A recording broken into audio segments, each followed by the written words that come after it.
देवी और सज्जनों, हमारे माननीय प्रधानमंत्री जी सभा भवन में पधार चुके हैं। आप सभी से आग्रह है, कृपया करके शांति बनाए रखें और अपने अपने स्थान पर बैठ जाएं।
श्री गिरधारी लाल डोगरा मेमोरियल ट्रस्ट की ओर से मैं स्वर्गीय श्री गिरधारी लाल डोगरा जी की जन्म शताब्दी के अवसर पर माननीय प्रधानमंत्री श्री नरेंद्र मोदी जी, माननीय प्रतिनिधियों, ट्रस्ट के सदस्यों और उपस्थित देवियों और सज्जनों का स्वागत करती हूँ। स्वर्गीय श्री गिरधारी लाल डोगरा जी, जो कि डोगरा साहब के नाम से लोकप्रिय थे, अपने समय के सर्वोच्च नेताओं में से एक थे। वे एक दूरदर्शी व्यक्ति थे और उन्होंने वंचित लोगों के उत्थान के लिए काम किया। लोग उन्हें सच्चे गांधीवादी के तौर पर आज भी याद करते हैं। हम आज दिन भर डोगरा जी के बारे में बहुत कुछ जानेंगे और जल्द ही स्टेज पर भी हम अपने कार्यक्रम की शुरुआत करेंगे। धन्यवाद।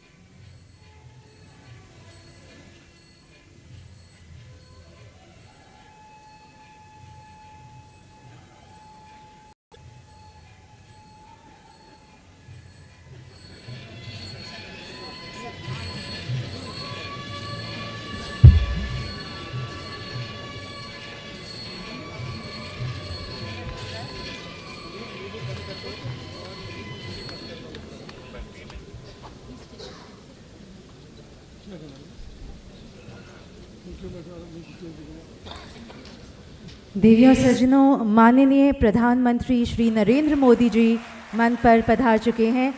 हम आपका तहे दिल से स्वागत करते हैं। प्रधानमंत्री जी के साथ साथ हम मंच पर स्वागत करते हैं महामहिम राज्यपाल श्री एन वोरा जी, भारत सरकार के वित्त, कॉर्पोरेट अफेयर्स, सूचना एवं प्रसारण मंत्री श्री अरुण जेटली जी, मुख्यमंत्री जनाब मुफ्ती मोहम्मद सईद, नेता विपक्ष राज्यसभा आज़ाद, केंद्रीय मंत्री डॉक्टर जितेंद्र सिंह, वरिष्ठ नेता तथा सांसद डॉक्टर कर्ण सिंह एवं उप मुख्यमंत्री डॉक्टर निर्मल सिंह जी का जोरदार तालियां हो जाएं एक बार फिर से। हम ट्रस्ट और परिवार की ओर से माननीय श्री नरेंद्र मोदी जी को सम्मानित करने के लिए माननीय वित्त, कॉर्पोरेट अफेयर्स, सूचना एवं प्रसारण मंत्री श्री अरुण जेटली जी को आमंत्रित करते हैं।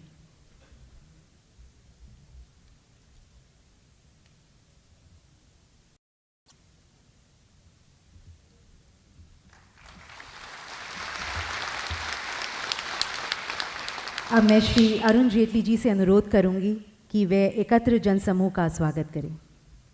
श्री अरुण जेटली जी।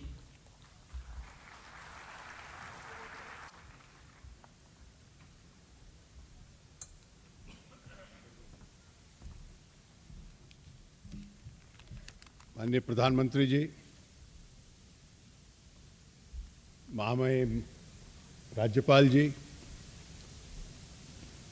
जम्मू कश्मीर के मुख्यमंत्री मुफ्ती साहब, राज्यसभा में प्रतिपक्ष के नेता श्री गुलाम नबी आज़ाद जी, इस देश के वरिष्ठ डॉक्टर करण सिंह जी, केंद्रीय मंत्री डॉक्टर जितेंद्र सिंह जी, उप मुख्यमंत्री डॉक्टर निर्मल सिंह जी और मित्रों, आज डोगरा साहब का शताब्दी जन्म दिवस है और उस शताब्दी जन्म दिवस मनाने के उपलक्ष्य में हम सब लोग यहाँ एकत्रित हुए हैं। आपकी स्मृति में जो ट्रस्ट चलता है, उनके परिवार के निकटतम सदस्यों और मित्रों द्वारा उनकी याद में उस ट्रस्ट ने आज इस कार्यक्रम का आयोजन किया है। आज के इस कार्यक्रम के बहुत महत्व हैं। डोगरा साहब की स्मृति में इस कार्यक्रम का आयोजन हो रहा है, ये अपने आप में महत्व है और भारतीय लोकतंत्र की ताकत भी इससे प्रकट होती है कि जम्मू कश्मीर के जितने भी मुख्य धाराओं में लगे लोग हैं, उस सब के प्रतिनिधि यहां पर मौजूद हैं। ट्रस्ट ने डॉक्टर फारूक अब्दुल्ला साहब को भी निमंत्रण दिया था, अभी वो स्वास्थ्य पहुंच नहीं पाए, इसलिए उनको अनुपस्थित रहना पड़ा। वो यहां होते तो वो भी शामिल होते।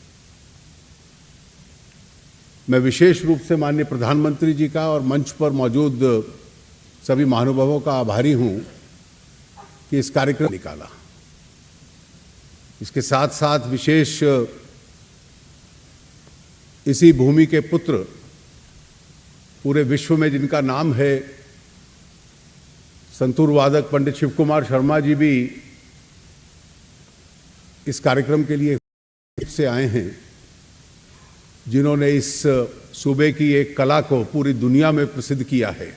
मैं उनका भी हृदय की गहराई से बहुत आभार व्यक्त करता हूं। शायद इस मंच पर डॉक्टर करण सिंह जी से को लेकर कई अन्य लोग ऐसे हैं जिनको डोगरा साहब का अनुभव बहुत पुराना था। शायद डॉक्टर साहब का सबसे पुराना होगा। जब डॉक्टर साहब 40 के दशक में पहली बार सदर रियासत बने तो डोगरा साहब जम्मू कश्मीर सरकार के उस वक्त वजीर थे। कभी चुनाव नहीं हारे और 26 बजट फाइनेंस मिनिस्टर की हैसियत में उन्होंने पेश किए।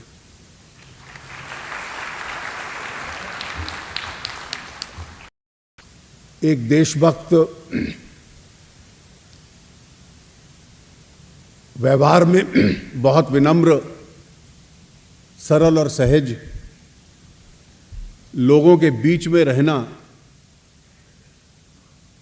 और व्यक्तिगत ईमानदारी और इंटीग्रिटी जीवन चलाना और हर प्रकार के राजनीतिक लोगों के साथ संपर्क रखना। अपनी पार्टी के वफादार थे, मैंने कभी उनको शिकायत करते हुए नहीं देखा, जो कि कई बार राजनीतिक लोगों का स्वभाव होता है। लेकिन शेख साहब से लेकर पंडित प्रेमनाथ डोगरा तक हर एक के साथ एक प्रकार से व्यक्तिगत संबंध रखना, उस सामाजिक और राजनीतिक जीवन का वो उदाहरण थे। और आज शायद यही कारण है कि हर प्रकार के व्यक्ति उनकी याद के सम्मान में यहाँ आए हैं। मैं ट्रस्ट की ओर से आप सबका और विशेष रूप से माननीय प्रधानमंत्री जी का, अन्य महानुभावों का जो इस कार्यक्रम के लिए आए हैं, बहुत बहुत आभार व्यक्त करता हूं। धन्यवाद।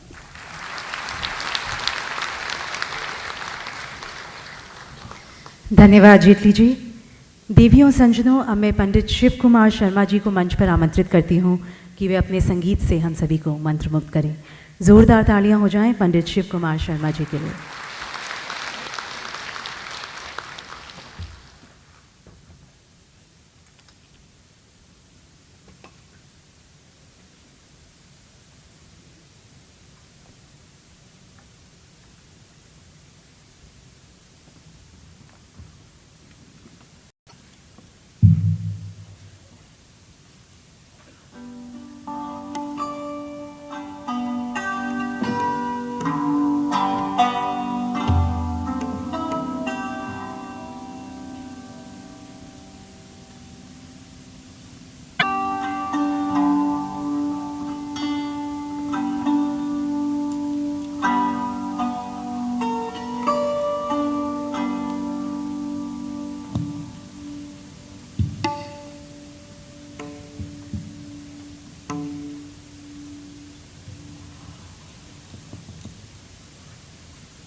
स्टेज पे विराजमान माननीय प्रधानमंत्री जी और विशेष अतिथिगण, सबको मेरा नमस्कार और मेरी तरफ से बहुत बहुत अभिनंदन, और जम्मू वासियों को भी मेरा बहुत बहुत नमस्कार। आज एक ख़ास मौके पे हम लोग यहाँ पर आए हैं और बहुत ही खुशी है महसूस हो रही है कि डोगरा साहब लोग यहाँ यह कार्यक्रम दे रहे हैं।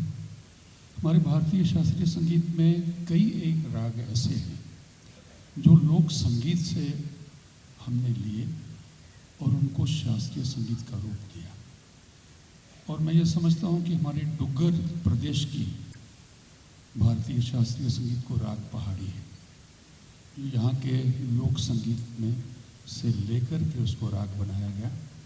तो आज मुझे याद आ रहा है, मेरी कई संगीत सभाओं में डोगरा साहब का ये प्रिय राग था, उन्होंने कई मरतबा मेरे से सुना। और मैं जम्मू के एक दो लोकगीत पहले आपको सुनाऊंगा, 2 लोकगीत सुनाऊंगा, उसके बाद उसको हम शास्त्रीय संगीत के कैसे बजाते हैं, तीसरी रचना उसमें होगी पहाड़ी पर आधारित।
साथ जो संगीत रहे थे पखावज पर भवानी शंकर जी, और तबले पे राम कुमार मिश्रा जो हमारे देश के महान गायक चंदूलाल मिश्रा जी के सुपुत्र हैं, अनोखे लाल जी के नाती हैं, और तानपुरे पे थे जापान से मेरे शिष्य। धन्यवाद।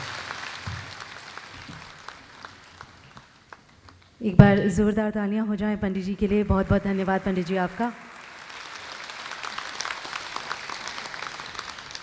देवियों सज्जनों, अब मैं डॉक्टर कर्ण सिंह जी को आमंत्रित करती हूँ कि वे कुछ शब्द कहें। ज़ोरदार तालियां हो जाएं डॉक्टर कर्ण सिंह जी के लिए।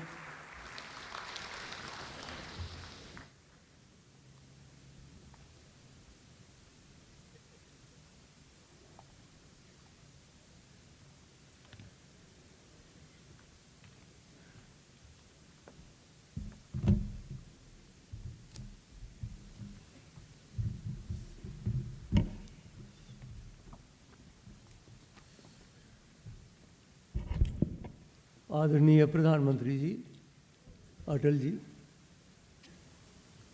साढ़े बुजुर्ग साथी और इस जोरावर सिंह ऑडिटोरियम में इकट्ठे हुए थे बुजुर्गों, भैनों, भराओ ते प्यारे बच्चों, अज असें इस गल की बड़ी खुशी है कि पंडित गिरधारी लाल डोगरे की जन्म के उपर श्री नरेंद्र भाई मोदी खास तौर पर इतने प्रधानमंत्री जी आए हैं।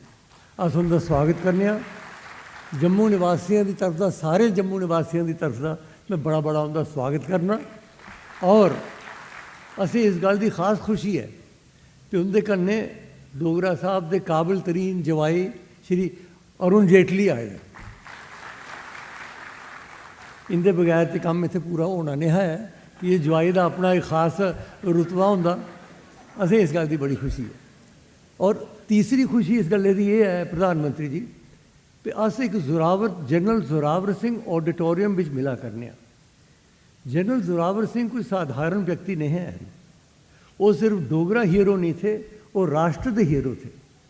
उन्हें किस तरीके के करने महाराजा गुलाब सिंह जी ने देश में डोगरा फौज की लिए भारतवर्ष की सरहद की मजबूत किया, बढ़ाया। जिथे तुम हूँ गए थे सेंट्रल एशिया तक साड़ी रियासत पुजदी होंगी, उत्थे तिब्बत तक पुजदी होंगी साड़ी रियासत। वो जनरल जोरावर सिंह ते डोगरा फौज की बहादरी है। इस वास्ते असीं इस गल की बड़ी खुशी है कि तुम इत्थे आए दे। डोगरा साहब का जियां अरुण जी ने गलाया, मेरा संबंध डोगरा साहब से 49 होया।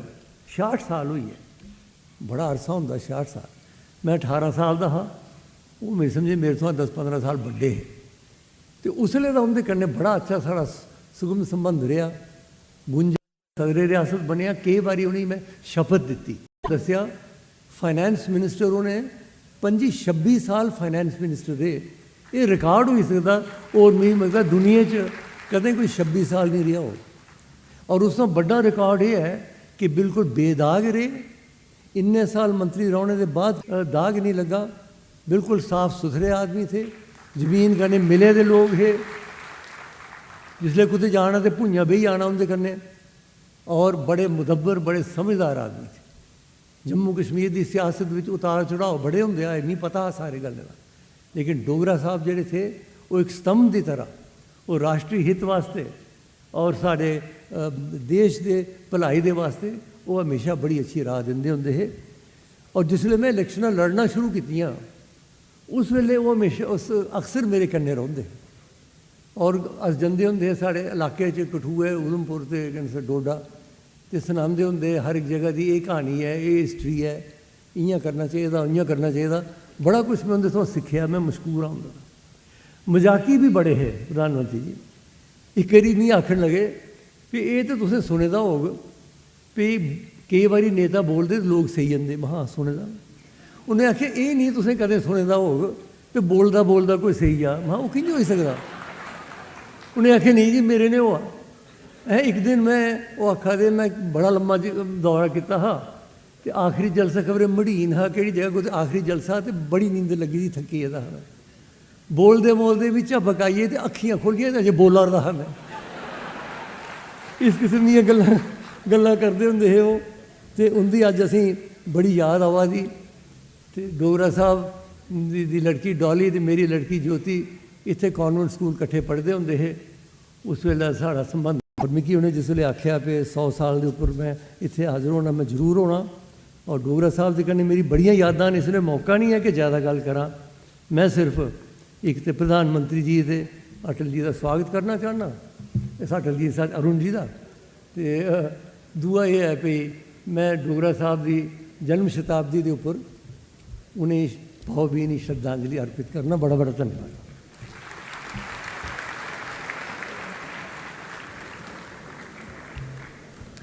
धन्यवाद डॉक्टर कर्ण सिंह जी। अब मैं जनाब गुलाम नबी आज़ाद को आमंत्रित करती हूँ कि वो कुछ शब्दों के साथ हमें संबोधित करें। ज़ोरदार तालियां हो जाएं जनाब गुलाम नबी आज़ाद।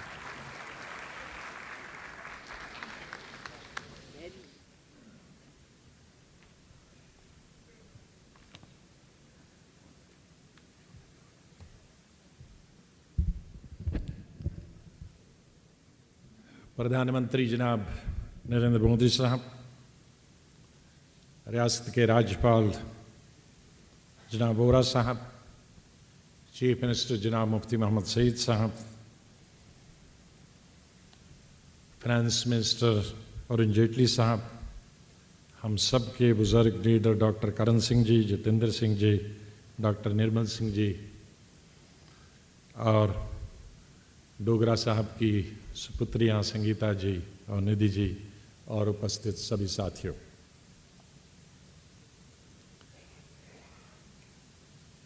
हम सब लोग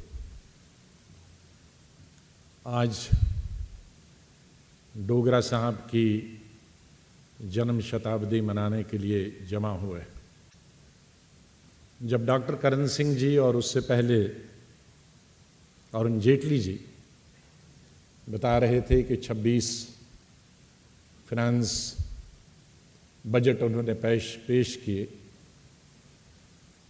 तो मैं देख रहा था कि देश में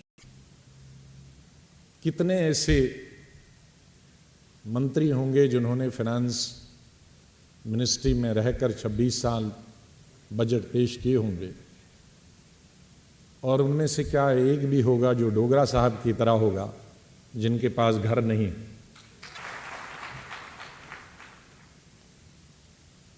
मैं उनको स्टूडेंट लाइफ से जानता हूं, जब मैं एसपी कॉलेज में पढ़ता था, और उसके बाद मैं बधाई देना चाहूँगा मुफ्ती साहब को कि उन्होंने जब वो प्रदेश कांग्रेस कमेटी के सदर थे और डोगरा साहब सीएलपी के लीडर और बाद में लीडर अपोजिशन रहे और मैं यूथ कांग्रेस का स्टेट प्रेसिडेंट था, इन्होंने बहुत घुमाया हमको। तो उस वक़्त उनकी जो भाषण सुनने का अवसर प्राप्त हुआ वो ज़मीन से जुड़े हुए थे। आज हम जो भाषण करते हैं, शहर में भी वही भाषण करते हैं, गांव में भी वही भाषण करते हैं, लेकिन उनसे एक बात मैंने सीखी कि शहर उसी ज़बान का इस्तेमाल करो जो शहर वाले जानते हैं, और वही भाषण अगर देहात में करना होगा तो वहाँ कौन से शब्दों का इस्तेमाल करना होगा, प्रयोग करना होगा जो सिर्फ गांव वाले समझ जाएं। ये भी एक कला थी। इतने पढ़े लिखे होने के बावजूद भी, लाहौर से ग्रेजुएशन होने के बावजूद, उन वक्त तो बीए ढूंढना बड़ा मुश्किल, आज़ादी से पहले 40s में बड़ा मुश्किल होता था, अर्ली 40s, और उस वक्त लॉ ग्रेजुएशन करके इतना सादा होना अपनी पूरी ज़िंदगी में, ये कोई सीखे तो डोगरा साहब से। मैं इस नतीजे पे पहुंचा कि किसी भी आदमी का बड़ापन उसकी दौलत से नहीं पहचाना जाता। मैंने बहुत बड़े बड़े पूंजीपतियों को भी, और जो नेता हैं जो पूंजीपति रहे हैं या पैसा जिनके पास रहा है, उनके शताब्दियां भी देखी हैं, देखे हैं, मृत्यु बिंदी देखे हैं, लेकिन डोगरा साहब इस हाल में और हाल से बाहर कौन नहीं जानता कि हार्ड कोर 24 कैरेट कांग्रेसमैन थे, इससे किसी को इनकार नहीं। और पूरा जीवन उन्होंने कभी समझौता नहीं किया अपनी विचारधारा से, अपने सिद्धांतों से, नीतियों से। लेकिन आज इस मंच पर और मंच से नीचे अलग अलग विचारधाराओं के लोग हैं, बल्कि हम कहेंगे कि जितनी हमारे मुल्क में विचारधाराएं स्टेट में है, उनके मानने वाले, जानने वाले और प्रधानमंत्री स्वयं यहां मौजूद।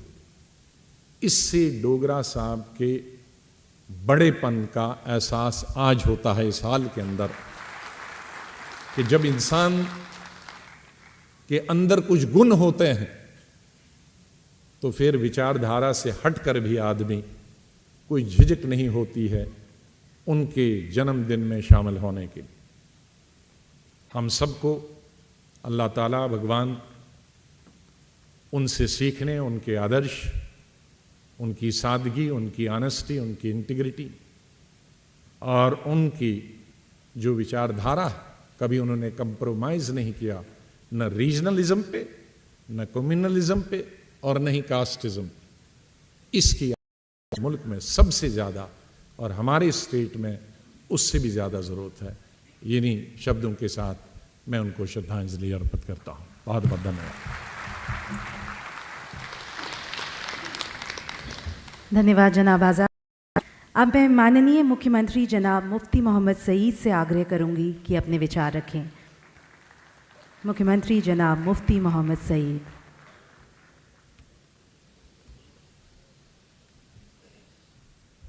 देश के प्रधानमंत्री नरेंद्र मोदी जी और हमारे गवर्नर आनंद वोरा जी, हमारे मित्र गुलाम नबी आज़ाद साहब, doctor Karan Singh ji, Arun Jaitley ji, doctor Jitendra Singh ji, deputy chief minister Nirmal Singh ji, साथियों, मैं याद करता हूँ, मैं 59 में मैंने अलीगढ़ से लॉ पास किया, तो मैं यहाँ आया। उस वक्त सियासत यहाँ की हमें होता था, तो मैंने सोचा उस वक्त जीएम सादक के अंडर नेशनल कॉन्फ्रेंस के बख्शी गुलाम मोहम्मद हुआ करते थे वज़ीर आज़म, प्राइम मिनिस्टर। एक अपोजिशन पार्टी बनी थी डेमोक्रेटिक नेशनल कॉन्फ्रेंस, उसके जम्मू के रूही रवां थे डोगरा साहब और उनके साथ यहाँ के बहुत सारे साथी, कृष्णदेव सेठी, सैयद मीर कासिम, जीटीदार। तो मैं ये कहना चाहता हूँ, उस वक्त भी हालांकि ये कहा गया है, जब डोगरा साहब लाहौर से LLB करके आए, और भी कई लोग थे, मोतीराम बेगड़ा थे, पंडित जवाहरलाल नेहरू ने उनको 1983 में 43 में ये मशवरा दिया कि आप नेशनल कॉन्फ्रेंस ज्वाइन करिए, क्योंकि नेशनल कॉन्फ्रेंस एक तहरीक थी, लेकिन जम्मू में इसकी पॉपुलैरिटी नहीं थी। उस वक्त पंडित जवाहरलाल नेहरू की सोच आगे थी, ये आने वाली जमात है और जम्मू की लीडरशिप के साथ इसका सहयोग होना चाहिए। इस तरह डोगरा साहब, मैं कहता हूँ, रूलिंग पार्टी के हैसियत से नहीं बल्कि अपोजिशन में भी रहे। जब 1977 में इंदिरा गांधी और कांग्रेस नाकाम हुई, मैं उनके साथ था। मैं उस वक्त यहाँ के प्रदेश कांग्रेस का प्रेसिडेंट था, गुलाम नबी आज़ाद साहब थे। जगह जगह होके उन्होंने मोबिलाइज किया। मेरा ये था कि उनका भी ख्वाब था, अगर नेहरू का भी ख्वाब था कि इनको कह के कि जम्मू से अगर कश्मीर में एक मूवमेंट चल रही है, उसकी साझेदारी जम्मू से होनी चाहिए। आज भी मेरा यही ख्वाब है। हम कश्मीर को, जम्मू कश्मीर को देश से जोड़ना चाहते हैं, लेकिन हम जम्मू को कश्मीर से जोड़ नहीं पाए। मैं आपसे वादा करता हूं, जैसे 2002 से लेकर 2005 तक हमने हर एक प्रांत से, हर एक रीजन से, चाहे लद्दाख है, चाहे जम्मू है, हमने इंसाफ किया, न्याय किया। मैं कहता हूं ये बदल देंगे हम बीपी सिंह कहते थे politics is art of possibility, managing contradiction. मैं नहीं कहता हूं मैनेजिंग कंट्रडिक्शन, मैं कहता हूं मेरा ख्वाब है सबका साथ अगर होगा हम कंट्रडिक्शंस को रिजॉल्व करने की कोशिश करेंगे। जम्मू कश्मीर के लोग कुछ नहीं चाहते हैं, मैं भी रहा हूं, कांग्रेस में रहा हूं, मैं हिंदुस्तान का होम मिनिस्टर रहा हूं, बड़ी सख्ती करनी पड़े। अगर हमारे ज़माने में उनको गुड गवर्नेंस का, अच्छी हुकूमत, अगर उनको न्याय मिला, अगर उनकी तरक्की हुई, अगर उनको करप्शन फ्री एडमिनिस्ट्रेशन मिली, मेरा साथ कैसे दिया? मेरे पास 2010-2011 में राजनाथ जी आए थे, रविशंकर प्रसाद जी आ गए, मेरे घर पर खाने पर आए, उन्होंने वो किया, ये किया, कश्मीरी के बारे में। जैसे मैंने कहा मैं कौन हूँ, आई एम हियर। अगर उमर अब्दुल्ला की हो, यहाँ एक मेन स्ट्रीम पार्टी है पीपल्स डेमोक्रेटिक, वो फेल हो जाए, हम आ जाएं। तो इसलिए हमारी यही कोशिश होगी, जो एक किस्म की डिस्क्रिमिनेशन, जो कहते हैं हमारे साथ इंसाफ नहीं हुआ, हमारा ये मकसद होगा जम्मू और कश्मीर, लद्दाख को कंधे से कंधा मिला के चले। मैं आपने ये जो मैं नाता जोड़ा है, मुफ्ती मोहम्मद सईद को कोई कुर्सी का शौक नहीं, मैंने जो हाथ जोड़ा है, जब मैं कभी कहता हूं नॉर्थ पोल साउथ पोल, इसलिए जोड़ा है। मेरी जिंदगी की तमन्ना है ये जो कश्मकश है खत्म हो जाए, एक अच्छा माहौल बन जाए। मैं फिर पुराने अपने साथी जीएल डोगरा साहब, जिसके साथ मैं कहता हूं गली गली गया हूं, 1977 में चंदा जमा करने के लिए इंदिरा गांधी को आना था यहाँ जलसे में, मैंने उनका देखा है, कितना उनकी अपोजिशन में भी कितना देखा, ईमानदार आदमी। जैसे अरुण जेटली ने कहा कभी वो नाकाम ही नहीं हुए चुनाव में, हमेशा हीरानगर याद करते हैं, जब किसी को कहते हैं अपने कॉन्स्टिट्यूएंसी से कहते हैं हीरानगर। देख लीजिए डोगरा साहब, मैं उनके आत्मा को पेश करता हूं और मशकूर हूं जिन्होंने ये दिन मनाया, उनका भी मशकूर हूं, उनकी यादें हमने ताज़ा की। शुक्रिया।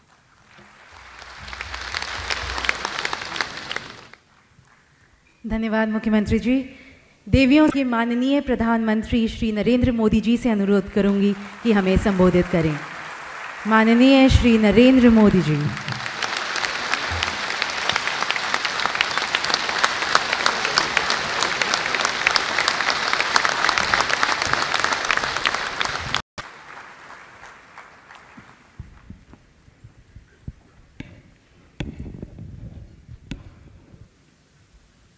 मंच पर विराजमान जम्मू कश्मीर के राज्यपाल श्रीमान NN वोरा जी, राज्य के मुख्यमंत्री श्रीमान मुफ्ती साहब, केंद्र में मंत्रिपरिषद के मेरे साथी श्रीमान अरुण जी, डॉक्टर जितेंद्र सिंह जी, राज्य के उप मुख्यमंत्री डॉक्टर निर्मल सिंह जी, देश के वरिष्ठ राजनेता और विचारक डॉक्टर करण सिंह जी, मेरे मित्र श्रीमान गुलाम नबी जी, उपस्थित प्यारे भाई और बहनों, कार्यक्रम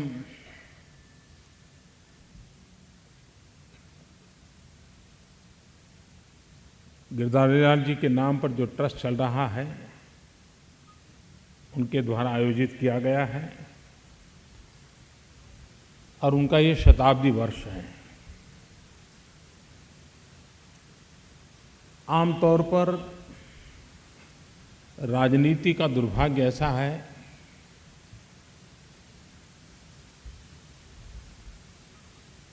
कि मरने के बाद बहुत ही कम राजनेता जीवित रहते हैं।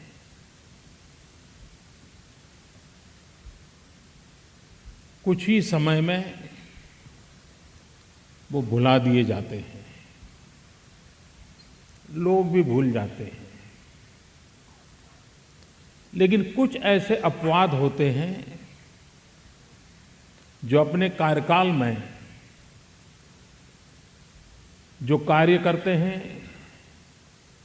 जिस प्रकार का जीवन जीते हैं, जिसके कारण मृत्यु के कई वर्षों के बाद भी वो जीवित रहते हैं।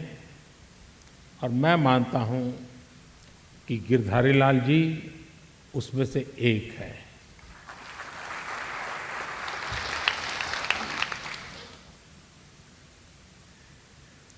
से पूर्व देख रहा था उनके जीवन की तरफ।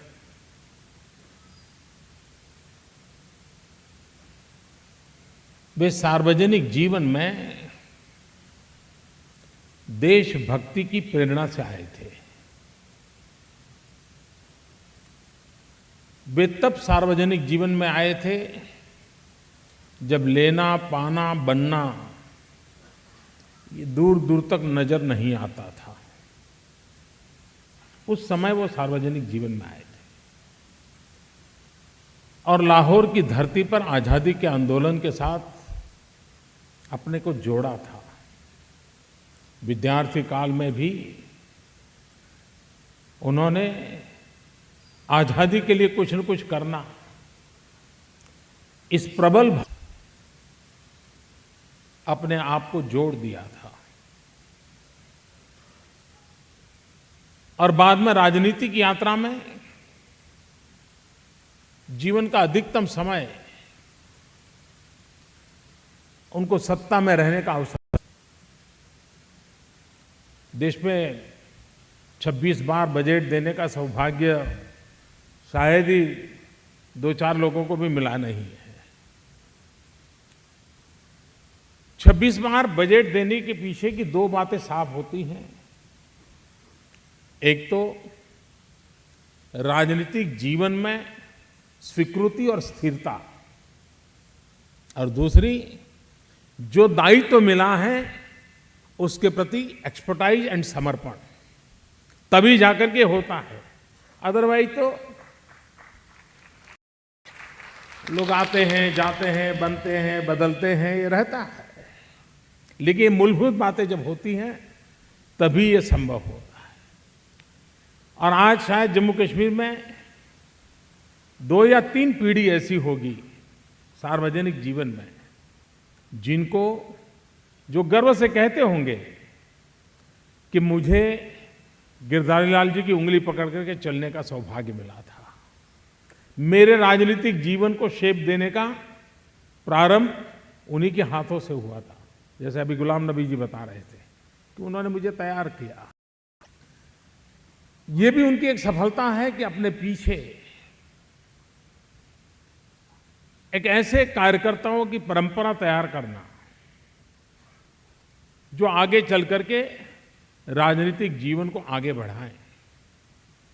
और इस दृष्टि से भी वे सिर्फ राजनेता नहीं, लेकिन एक सार्वजनिक जीवन में निरंतर चेतना बनाए रखने का प्रयत्न करने वाले उन व्यक्तियों में से थे जिन्होंने पीढ़ियों को तैयार करने की चिंता की। मैं अभी यहां आया तो मैंने पहले उनकी प्रदर्शनी का उद्घाटन किया और प्रदर्शनी देख रहा था।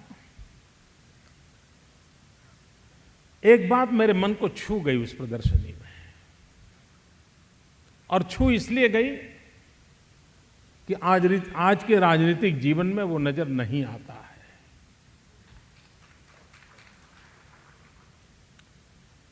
मैंने उनकी राजनीतिक जीवन यात्रा के जितनी तस्वीरें देखी, उन तस्वीरों में उनके परिवार का एक भी व्यक्ति कहीं नजर नहीं आता है।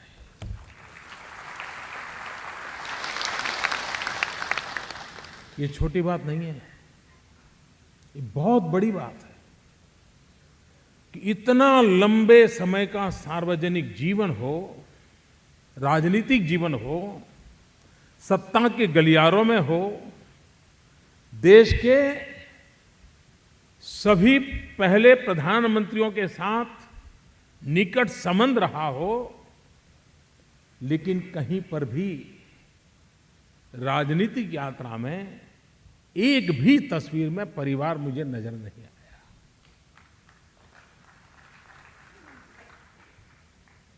मैं कल्पना कर सकता हूं कि, और ये कठिन काम होता है, सरल नहीं होता है। अपनों की थोड़ी बहुत इच्छा रहती है, लेकिन अपने काम के समय भाई आप अपनी जगह पे, जब घर आऊंगा तब ठीक है। परिवार के जन दिखाई दिए एक तस्वीर में, कब? जब उनकी अंत्येष्टि की यात्रा की तस्वीर है, सिर्फ वहीं परिवारजन दिखाई दे रहे हैं। आज के राजनीतिक जीवन के लिए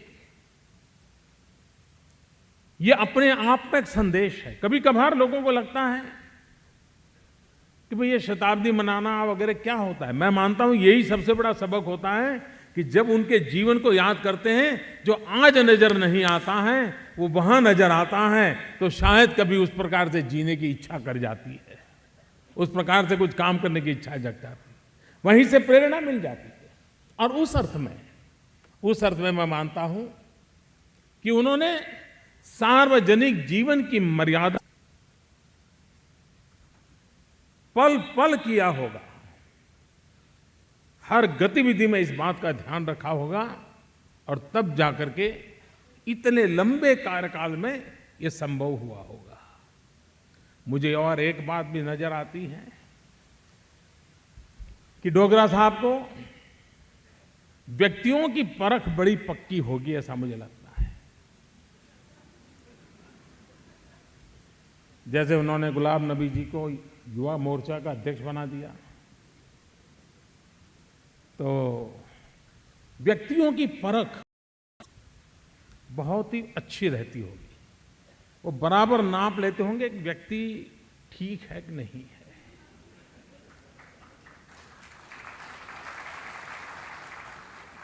और उसका उदाहरण है उन्होंने जो दामाद चुने हैं।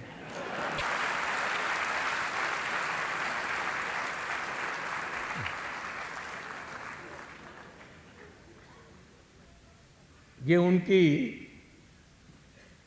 वरना अरुण जी की विचारधारा को और उनकी कोई मेल नहीं था।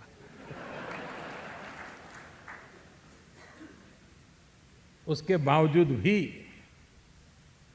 कुर्सी दे न दे, बेटी तो दी।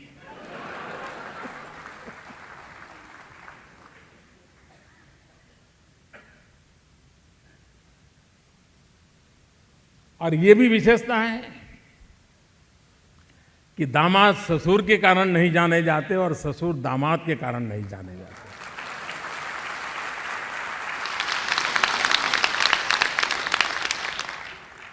वरना इतने साल के सार्वजनिक जीवन में अरुण जी को कभी तो मन कर गया होगा कि ससुर इतने बड़ी जगह पे बैठे, लेकिन उन्होंने भी अपने आप को दूर रखा और उन्होंने भी इनको दूर रखा। आप अपना भाग्य अपने खुद तय कीजिए, मेरा जिम्मा। और आज तो हम जानते हैं दामादों के कारण क्या क्या बातें होती है।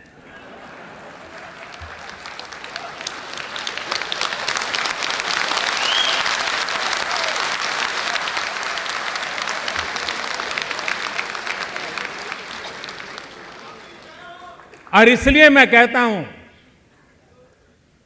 कि किस दल से थे, किस विचार से जुड़े थे, किसके नेतृत्व में काम करते थे, इसके आधार पर सार्वजनिक जीवन नहीं चलता। और सार्वजनिक जीवन में एक अहम आवश्यकता है आज देश में, जो चिंता का विषय है, हम हमारी विरासत को बंटने न दें। कभी कभार तो हर कोई सार्वजनिक जीवन का व्यक्ति अपने अपने कालखंड में अपनी अपनी विचारधारा को लेकर के काम करता है, लेकिन वो जीता है देश के लिए, मरता है देश के लिए। हम जो बाद की पीढ़ी के लोग हैं, उनका काम नहीं है कि उनके लिए हम दीवार पैदा करें। हमारे लिए तो वो सभी महापुरुष हैं। उन सभी महापुरुषों ने जिसके लिए देश के लिए काम किया, तो का विषय होना चाहिए। इसमें कभी छुआछूत नहीं होनी चाहिए। वे नेशनल कॉन्फ्रेंस में थे, कांग्रेस में थे, प्रधानमंत्री को आना चाहिए कि नहीं आना चाहिए?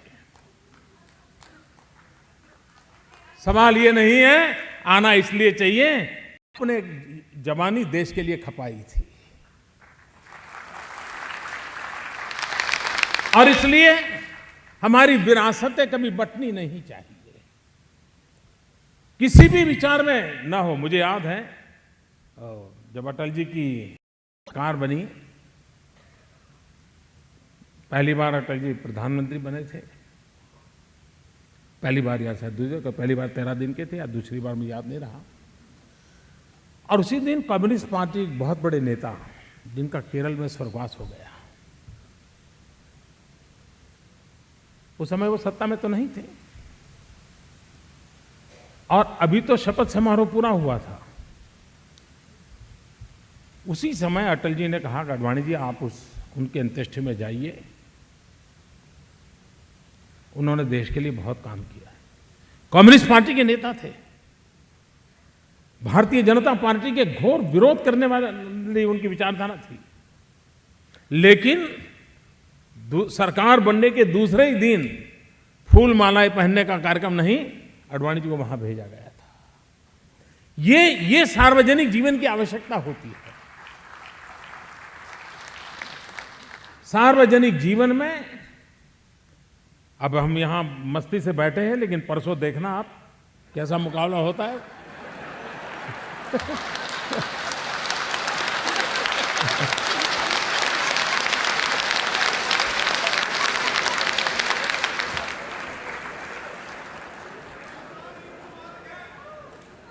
ये लोकतंत्र का सहज गुणधर्म है। हर फोरम में अपनी बात होती है, लेकिन राजनीतिक छुआछूत नहीं चलती है। देश के लिए जीने मरने वालों के लिए समान भाव होना जरूरी होता है, उनके प्रति समान सम्मान होना जरूरी होता है। और उसी के तहत डोगरा जी आज होते तो हमारा विरोध करते, शायद उनके भी करते, लेकिन उनके जीवन को, उनके कार्य को हम गौरव के साथ देखें, उनसे कुछ सीखें, पाए और आगे बढ़े। इसी एक अपेक्षा के साथ हम सब ऐसे महापुरुषों को याद करते रहें, उनसे प्रेरणा लेते रहें। रमजान का पवित्र महीना पूर्णता पर है। बहुत बड़े उमंग और उत्साह के साथ देश और दुनिया में ईद की प्रतीक्षा हो रही है। मेरी तरफ से ईद के पावन पर्व के लिए सभी इस परंपरा को मानने वाले महानुभावों को हृदय से बहुत बहुत शुभकामनाएं हैं। बहुत बहुत धन्यवाद।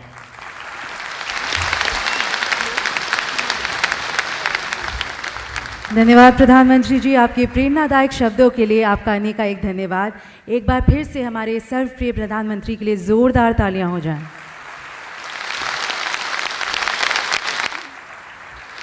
अंत में मैं स्वर्गीय श्री गिरधारी लाल डोगरा जी की सुपुत्री श्रीमती निधि शर्मा जी से अनुरोध करती हूं कि वे मंच पर आएं और माननीय प्रधानमंत्री जी तथा सभी अतिथियों का धन्यवाद ज्ञापन करें।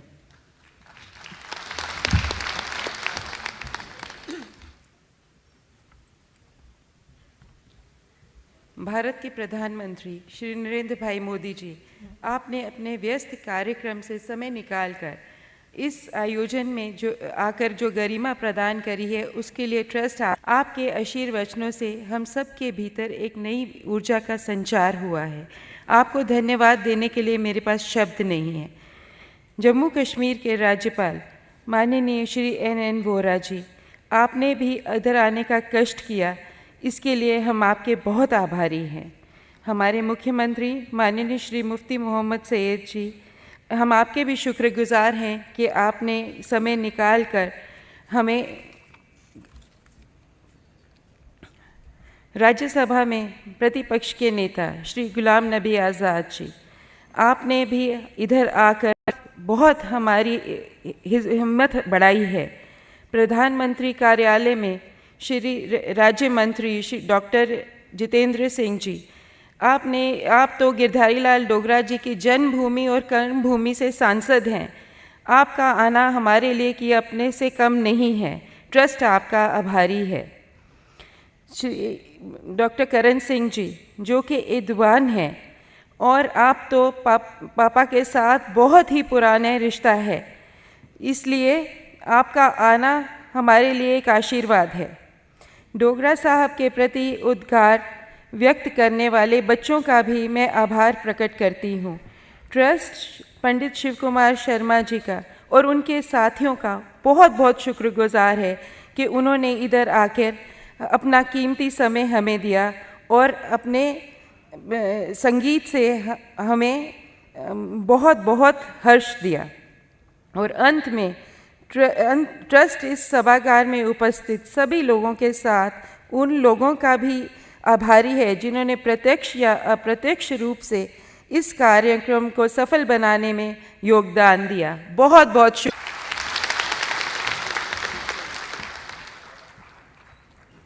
धन्यवाद निधि जी। इसी के साथ मैं आज के समारोह को विराम देती हूँ। हमने श्री डोगरा जी के बारे में पहली मंजिल पर एक प्रदर्शनी लगाई है। आप सभी से अनुरोध है कि कृपया इसका अवलोकन करें। एक बार ज़ोरदार तालियां हो जाएं फिर से।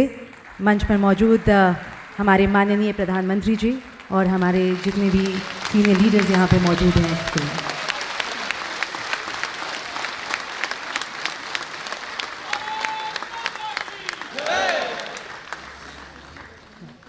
आप सभी से रिक्वेस्ट है अपनी अपनी जगह पे कृपया करके बैठ जाइए। अगले 5 मिनट के बाद हम गेट्स ओपन कर देंगे। धन्यवाद।